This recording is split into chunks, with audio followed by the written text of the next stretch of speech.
Des icônes d'aujourd'hui, Victoria Beckham, Nicole Richie, elles affichent leur maigreur devenue tendance. Elles sont les égéries des pro-ANA, les pro-anorexie, des filles obsédées par le rejet de la nourriture et la perte de poids. Sur leur site, on exhibe ses os sans complexe. On prend en photo ses côtes saillantes. Certaines adolescentes se sont mises en danger. C'est ce qui est arrivé à Eva, 15 ans. Elle se trouvait trop grosse, a fréquenté quelques mois les pro-ANA. Elle témoigne sans se montrer. Ses parents ignorent ce qu'elle a vécu. J'ai perdu 6 kilos en un mois et demi. J'écoutais que Anna. C'était ma seule amie, quoi. C'est-à-dire Anna, c'est qui? C'est l'anorexie, mais elle a pris la forme d'une personne. Et c'est une amie qui nous conseille, qui nous dit de pas manger, faire du sport.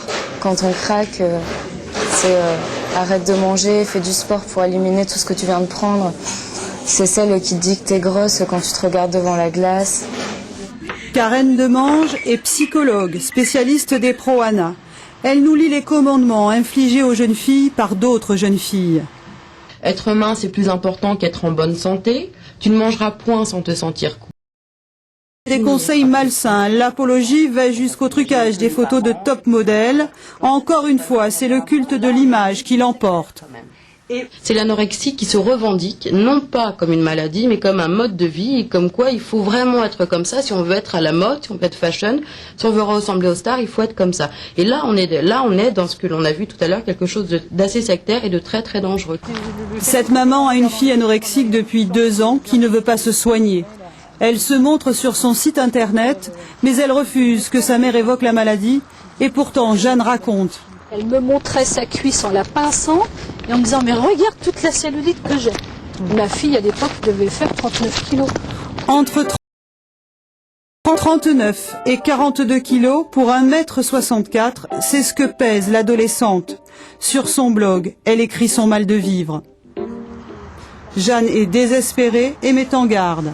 Il faut vraiment agir quand on voit son enfant pinailler dans l'assiette, supprimer les sucreries et supprimer le gras et faire du sport à outrance et maigrir et les voir dans l'euphorie.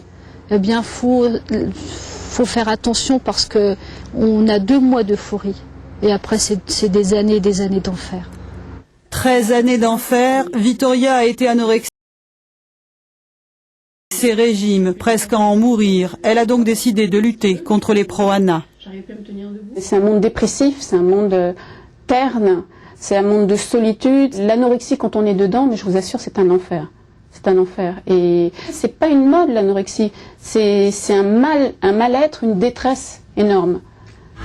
Ne meurs pas pour un régime, c'est le titre de ce clip diffusé en Grande-Bretagne. Une petite fille explique qu'elle veut ressembler aux stars de magazines. Elle devient anorexique. Cette maladie est un problème de santé publique outre-Manche. En France, 50 000 jeunes filles sont anorexiques. 5 000 en mourront.